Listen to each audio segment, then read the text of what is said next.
ಹೌದು, ಆದರೆ ಇಂದ್ರಮ್ಮವ್ರು ಬಿಡ್ಬೇಕಲ್ಲ ಅವಳನ್ನ. ಏಯ್ ಸುಬ್ಬು, ನಾನು ಶ್ರೀವಲ್ಲಿ ಒಬ್ಳನ್ನೇ ಕರಿತಾ ಇದ್ದೀನ. ಮತ್ತೆ? ನಾನು ಹೇಳ್ತಿರೋದು ಶ್ರೀವಲ್ಲಿ, ಅವರಪ್ಪ, ಅವರಮ್ಮ, ಮತ್ತೆ ವರದ ಎಲ್ಲರೂ ಒಟ್ಟಿಗೆ ಬಂದ್ರೆ ಚೆನ್ನಾಗಿರುತ್ತಲ್ವಾ ಸುಬ್ಬು? ಚೆನ್ನಾಗಿರುತ್ತೆ, ಆದರೆ ಇನ್ನೊಂದು ಗಾಡಿ ಎಕ್ಸ್ಟ್ರಾ ಮಾಡಬೇಕಾಗುತ್ತೆ ಮೇಡಮ್. ಸುಬ್ಬು ಮೇಡಮ್, ತಮಾಷೆ ಮಾಡ್ತಾ ಇದ್ದೀನಿ ಮೇಡಮ್. ಸರಿ, ನಾನು ಶ್ರೀವಲ್ಲಿಗೆ ಫೋನ್ ಮಾಡಿ ಕರೆದ್ಬಿಡ್ತೀನಿ. ಸರಿ, ನೀನು ಕಾಲ್ ಮಾಡು. ಹಾಗೆ ಅತ್ತೆ ತಿಂಡಿ ಎಲ್ಲ ರೆಡಿ ಮಾಡ್ತಿದ್ದಾರೆ ಹೊರಡಕ್ಕೆ. ನಾನು ಹೋಗಿ ಅವ್ರಿಗೆ ಸಹಾಯ ಮಾಡ್ತೀನಿ. ತಿಂಡಿಗಳ? ಹ್ಞೂ, ಅಂದವೇ ಹೋಗ್ತಾ ಬೇಡವಾ? ಚಕ್ಲಿ, ನಿಪ್ಪಟ್ಟು, ಒಬ್ಬಟ್ಟು. ಸರಿ ಮೇಡಮ್.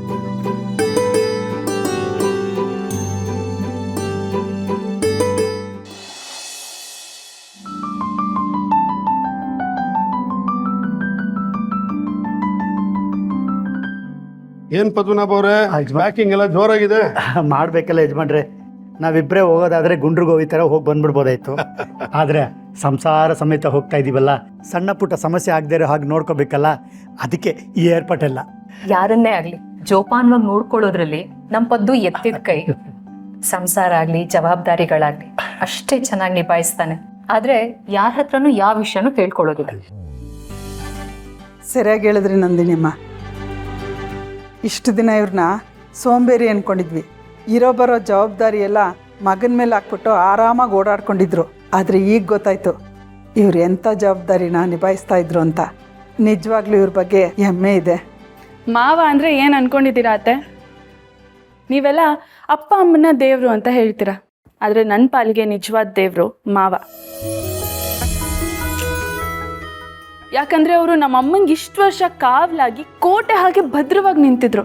ಅವರು ನನಗೆ ಭಗವಂತಂಗಿಂತ ಹೆಚ್ಚು.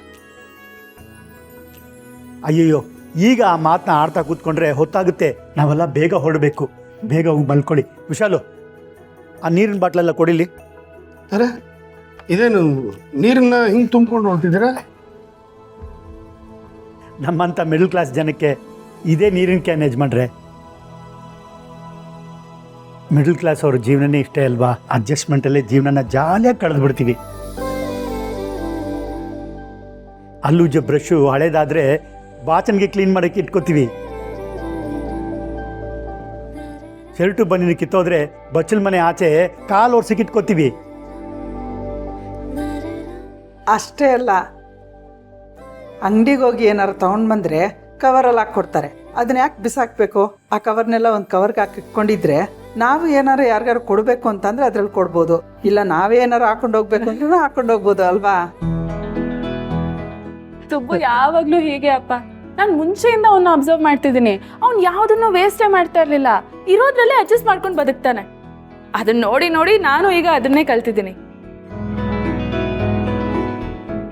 ಈ ಟೂತ್ ಪೇಸ್ಟ್ ಖಾಲಿ ಆದ್ಮೇಲೆ ಅದನ್ನ ರೋಲ್ ಮಾಡಿ ಪ್ರೆಸ್ ಮಾಡಿದ್ರೆ ಅದ್ರಲ್ಲಿ ಇನ್ನೊಂದಿಷ್ಟು ಮಿಕ್ಕಿರುತ್ತೆ. ಅದು ಖಾಲಿ ಆಗ್ಬಿಟ್ರೆ ಅದನ್ನ ಕಟ್ ಮಾಡಿದ್ರೆ ಅದ್ರೊಳಗೆ ಒಂದಿಷ್ಟು ಮಿಕ್ಕಿರುತ್ತೆ. ಅದನ್ನ ಒಂದ್ ಸ್ವಲ್ಪ ದಿನ ಯೂಸ್ ಮಾಡ್ಬೋದು. ಮತ್ತೆ ಈ ಶಾಂಪೂ ಬಾಟಲ್ ಇರುತ್ತಲ್ಲ, ಅದು ಖಾಲಿ ಆದ್ಮೇಲೆ ಅದ್ರಲ್ಲಿ ಒಂದ್ ಸ್ವಲ್ಪ ನೀರು ಹಾಕಿದ್ರೆ ಇನ್ನೊಂದೆರಡು ದಿನ ಯೂಸ್ ಮಾಡ್ಬೋದು.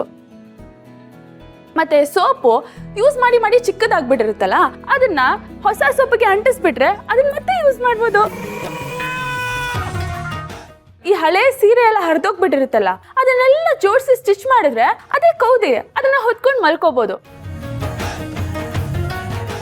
ಮತ್ತೆ ಈ ಪೇಂಟ್ ಬಕೆಟ್ಸ್ ಬರುತ್ತಲ್ಲ, ಅದರಲ್ಲಿ ಪೇಂಟ್ ಖಾಲಿ ಆದ್ಮೇಲೆ ಆ ಬಕೆಟ್ನೇ ವಾಶ್ರೂಮ್ ಅಲ್ಲಿ ಇಟ್ರೆ ಅದೇ ಬಕೆಟ್ ಹಂಗೆ ಯೂಸ್ ಮಾಡ್ಬೋದು. ಈ ತರ ಎಷ್ಟು ಐಡಿಯಾಸ್ ಇದೆ. ನಾವು ಜೀವನನ ಅಡ್ಜಸ್ಟ್ ಮಾಡ್ಕೊಂಡು ಬದುಕ್ತೀವಿ ಅಂದ್ರೆ ನಮಗೆ ಕಷ್ಟ ಅಂತಾನೆ ಅನ್ಸಲ್ಲ. ಪರವಾಗಿಲ್ಲ, ನನ್ನ ಮಗಳು ಈ ಮನೆಗೆ ಬಂದ್ಮೇಲೆ ಜೀವನದ ಎಲ್ಲ ಪಾಠಗಳನ್ನು ಕಲ್ತ್ಕೊಂಡ್ಬಿಟ್ಟಿದ್ದಾಳೆ. ಜೀವನ ಹೇಗೆ ನಡೆಸ್ಬೇಕು ಅನ್ನೋದನ್ನು ತಿಳ್ಕೊಂಡಿದ್ದಾಳೆ. ನಂದಿನಿಯಮ್ಮನವ್ರೆ, ನಮ್ಮನ್ನ ಕ್ಷಮಿಸ್ಬಿಡಿ.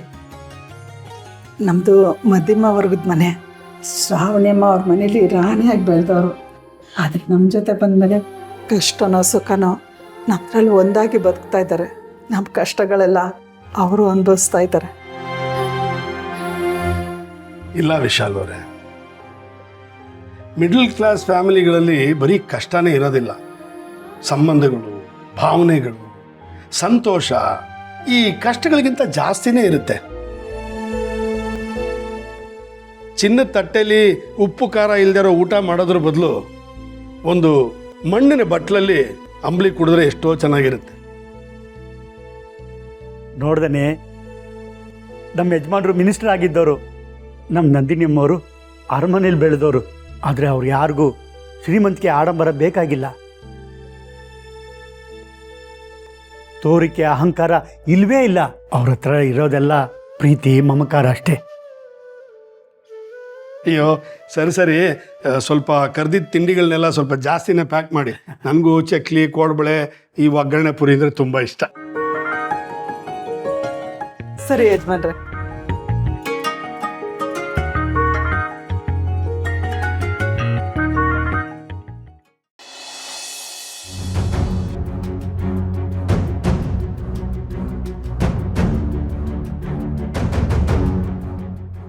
ಏನಮ್ಮ ಶ್ರೀವಲ್ಲಿ, ಏನ್ ವಿಷಯ?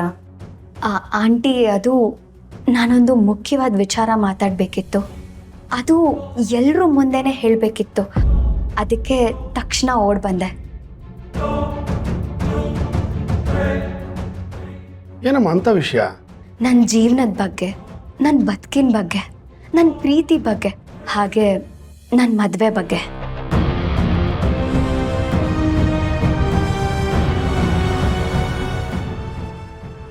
ಮುಂಚೆ ಎಲ್ಲ ನಾನು ತುಂಬ ವಿಚಿತ್ರವಾಗಿ ಆಡ್ತಿದ್ದೆ.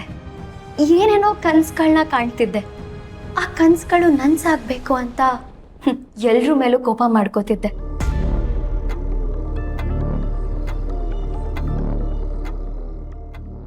ಸುಬ್ಬುನ ಪ್ರೀತಿಸ್ತಿದ್ದೆ ಅಂತ ನಂಬಿದ್ದೆ. ಅವನ್ನೇ ಮದುವೆ ಆಗಬೇಕು ಅಂತ ಹುಚ್ಚಿಡ್ದಿದ್ದೆ.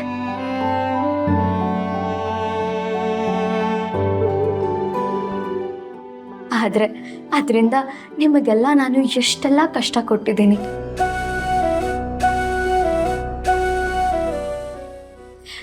ವರಲಕ್ಷ್ಮಿ ಅವಳು ಇಷ್ಟಪಟ್ಟ ಹಾಗೆ ನಮ್ಮ ಅಣ್ಣನ ಮದುವೆ ಆದ್ಲು. ಅವಳು ನಮ್ಮ ಮನೇಲಿ ಒಂದು ದಿನಾನೂ ಖುಷಿಯಾಗಿದ್ದಿಲ್ಲ. ಈ ಕ್ಷಣನೂ ಅವಳು ಕಣ್ಣೀರಲ್ಲಿ ಕೈ ತೊಳಿತಿದ್ದಾಳೆ. ನನ್ನ ಮಗಳ ಜೀವನ ಹೀಗಾಗೋಯ್ತಲ್ಲ ಅಂತ ನಮ್ಮಮ್ಮ ಎಷ್ಟು ಕೋಪ ಮಾಡಿಕೊಂಡ್ರು. ಅದರಿಂದ ನಿಮಗೆಲ್ಲ ಎಷ್ಟು ತೊಂದರೆ ಕೊಟ್ಲು. ನಾನು ಜೀವನದಲ್ಲಿ ಇದೆಲ್ಲ ಏರುಪೇರು ಅಂತ ಅನ್ಕೊಂಡಿದ್ದೆ. ನನ್ನ ಜೀವನ ಇಲ್ಲಿಗೆ ಮುಗ್ದಾಯ್ತು ಅಂತಲೂ ಅನ್ಕೊಂಡಿದ್ದೆ. ಆದರೆ ಅವತ್ತು ಒಂದು ದಿವಸ ಅಪ್ಪಾಜಿ ಮತ್ತು ನಂದಿನಿ ಆಂಟಿ ನನಗೆ ಹೇಳಿದ ಮಾತುಗಳಿಂದನೇ ನನ್ನ ಮನಸ್ಸಿನ ದೃಷ್ಟಿ ಬದಲಾಯಿತು.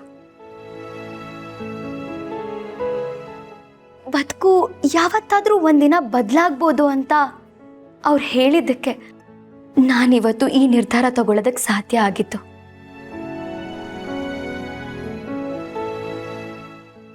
ನಮ್ಮದೇ ಕಷ್ಟ ಅಂತ ನಾವು ಅಂದ್ಕೊಂಡಿದ್ದೀವಿ, ಆದರೆ ನಮಗಿಂತ 10 ಪಟ್ಟು ಕಷ್ಟಪಡ್ತಿರ್ತಾರೆ. ಆ ಕಷ್ಟನೆಲ್ಲ ಮರೆತು ಮತ್ತೆ ಅವ್ರು ಹೊಸ ಜೀವನ ಕಟ್ಕೊಂಡು ಖುಷಿಯಾಗಿರ್ತಾರೆ.